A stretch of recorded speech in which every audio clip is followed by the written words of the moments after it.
पुढील भागात आपण पाहणार आहोत, की रील्सवर व्हायरल होण्यासाठी 5 गोल्डन रूल्स म्हणजे काय?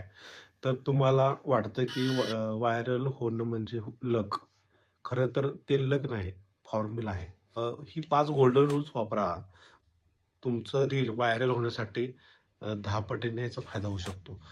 पहिला रूल असा आहे, की हुक पहिल्या 3 सेकंदात द्या. म्हणजे काय? तुम्ही व्हिडिओ सुरू होताच एखादा प्रश्न, बोल्ड स्टेटमेंट किंवा क्युरिओसिटी लाईन द्या.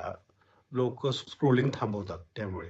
रूल 2 मध्ये तुम्ही बघू शकता, की शॉर्ट अँड व्हॅल्यू पॅक्ड म्हणजे काय तर 7 ते 12 सेकंदात द्यायचं. म्हणजे काय? तर जास्त लांब कंटेंट लोकं स्किप करतात. शॉर्टमध्ये तुम्ही जास्त माहिती द्या. म्हणजे जेवढ्या कमी सेकंदात जेवढं होईल तेवढा केला, तरी तो लोकं लगेच पूर्णपणे बघून जातात. रूल नंबर 3 मध्ये तुम्ही बघू बघू शकता, की ट्रेंडिंग ऑडिओ प्लस निश ट्विस्ट म्हणजे काय? ट्रेंडिंग गाणं किंवा साउंड द्या. पण तुमच्या निशमध्ये व्हॅल्यू देऊन वापरा. तर काय तर ट्रेंडिंग सॉन्गला तुम्ही लावलं तर तो व्हिडिओ लोकांपर्यंत जास्त प्रमाणात ट्रेंडिंग असल्यामुळे पोहोचू शकतो. रूल नंबर 4 मध्ये तुम्ही बघू शकता, की सेव्हेबल कंटेंट वापरा. म्हणजे ज्या गोष्टीमुळे लोकं नंतर वापरतील, अशा टिप्स जे रील्स सर्वात जास्त सेव्ह आणि शेअर होतात. समजलं?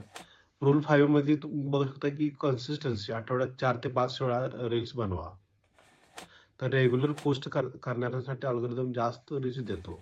व्हायरल होण्यासाठी लक नाही, फॉर्म्युला प्लस कन्सिस्टन्सी लागते. कमेंट करा व्हायरल जर हे 5 रूल तुम्ही वापरणार असाल तर.